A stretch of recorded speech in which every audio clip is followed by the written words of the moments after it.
सेठ जी थे, सेठ जी हीरो के व्यापारी, दिल्ली से बंबई जाते थे, कारोबार था, 2 रात का सफर हुआ करता था। तो सेठ जी दिल्ली से जब बैठे ट्रेन में तो एक ठग ने देख लिया, हीरो की पोटली थी सेठ जी के पास।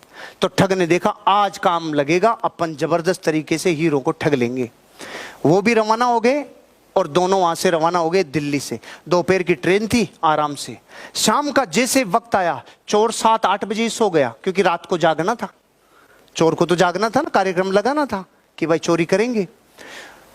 रात को लगभग 10 बजे के आसपास सेठ जी का सोने का जब समय हुआ, सेठ जी ने पोटली उठाई और सामने वाले चोर की जेब में डाल दी और सेठ जी मत सो गए।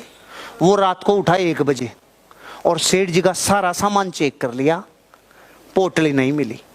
सुबह 4 बज गए, पोटली 4 बजे तक भी जब नहीं मिली तो सो गया।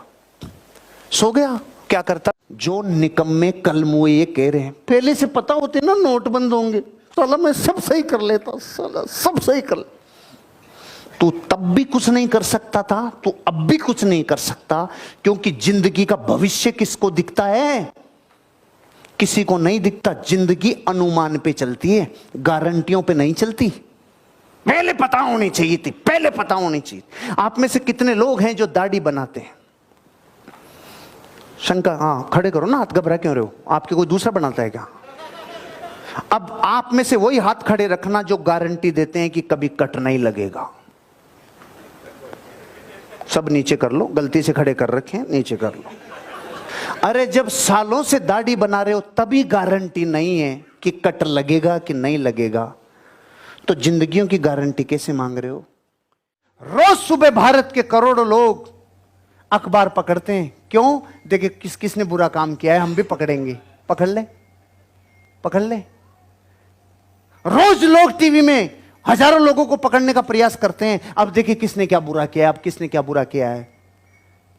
संसार में ज्यादातर लोग गरीब इसलिए हैं क्योंकि वो उनको ढूंढ रहे हैं जिन्होंने बुरे काम किए हैं, और हम कह रहे हैं धरती पे उन लोगों को पकड़ो जो अच्छे काम कर रहे हैं, अच्छे काम करते हुए पकड़ो, अच्छे काम को करते हुए पकड़ो, क्योंकि अच्छे काम को करते हुए पकड़ोगे तो उसका आपका रिलेशन जिंदगी में बहुत आगे जाएगा। उसकी खूबियां दिखेगी, फिर बुराइयां नहीं दिखेगी, फिर उसमें गुण दिखेंगे, अवगुण नहीं दिखेंगे, फिर कामयाबी की राह दिखेगी, फिर कुछ नहीं दिखेगा। अच्छाई में निवेश करना हमेशा लाभ का सौदा रहता है। अखबार पढ़ना घाटे का सौदा, टीवी देखना घाटे का सौदा, नेगेटिव लोगों के साथ रहना घाटे का सौदा। लेकिन हर अच्छी चीज को मत गेट 1% बेटर एवरी डे। जिंदगी में रोज 1% बेटर बनो, रोज 1% अच्छे बनो। मैंने बुरे वक्त से अपने आप को जब जब निकाला, एक ही थीम पे काम किया, रोज 1% अच्छा बनूंगा, रोज 1% अच्छा बनूंगा। भारत के आदमी में क्या प्रॉब्लम है? पूरी जिंदगी कसरत नहीं करेगा, एक दिन जिम जाएगा, उसी दिन सब उठा के आएगा, जैसे उसी दिन बनेगी। अब बनेगी नहीं, तू गया, तू कल से आएगा ही नहीं। दिवाली के टाइम पे भारत की महिलाएं जो सफाई अभियान छेड़ती है, जो दुर्गा माता बनती है, वो आपको नहीं लगता कि अगर थोड़ा थोड़ा कोना रोज साफ करे तो दिवाली के दिन तो सफाई की जरूरत ही नहीं है? लेकिन नहीं, मैं दुर्गा बनूंगी दिवाली पे, पूरा एक साथ ही करूंगी। ये जो एक साथ की आदत है ना भारत के आदमी की, ये क्या जंग जीतेगा तू एक दिन में? कुछ नहीं होगा। रोज थोड़ा थोड़ा कर, रोज थोड़ा थोड़ा कर, रोज थोड़ा थोड़ा कर। कोई नया व्यक्ति आए इधर से तो खड़े हो जाओ। क्या नाम है? राकेश बाबू, आपको 100 रुपए देवे। जब समस्या खुद की तरफ मानी नहीं तो सुधार की सारी संभावनाओं की तूने हत्या कर ली रे। अब तो तू सुधार भी जगत में करेगा। अब तू सरकारों को सुधार, जो 70 साल से सुधरती तो सुधर गई होती। हम सरकारों से गरीब और अमीर नहीं बनेंगे। सदियां गुजर गई, युगों को एक से एक युग गुजर गए, राजाओं के तंत्र से लेके लोकतंत्र से लेके बदलती रहेगी चीजें। जब भी अमीर थे अब भी अमीर है, प्रिंसिपल हमेशा एक रहेंगे। जो खुद की गिरेबान में झांक के देख लिया, उसको अमीर बनने से कोई रोक नहीं सकता। जिसने जिम्मेदार दूसरों को ठहरा दिया, उसको अमीर कोई बना नहीं सकता।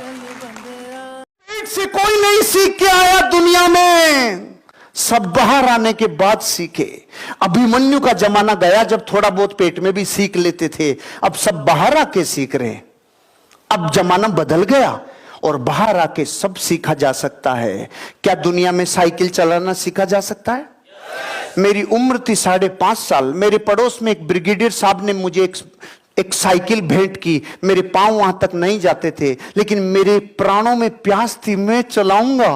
क्योंकि मैं लोगों को जब साइकिल चलाते हुए देखता था, अरे यार 2 टायर पे चला रहे, वो गिर भी नहीं रहे। तो मेरे घर के जस्ट बाहर एक गली है, उस गली में एक पत्थर होता था लगभग 2-2.5 फीट। तो मैं इस पे पांव रखता था और फिर साइकिल पे चढ़ता था और फिर उसको धकेलता था पत्थर को और आगे जाता था। 10 फीट बाद गिरता था, फिर आता था, इस पे खड़ा होता था, इस पे जाता था और फेंकता था अपने आप को, धकेलता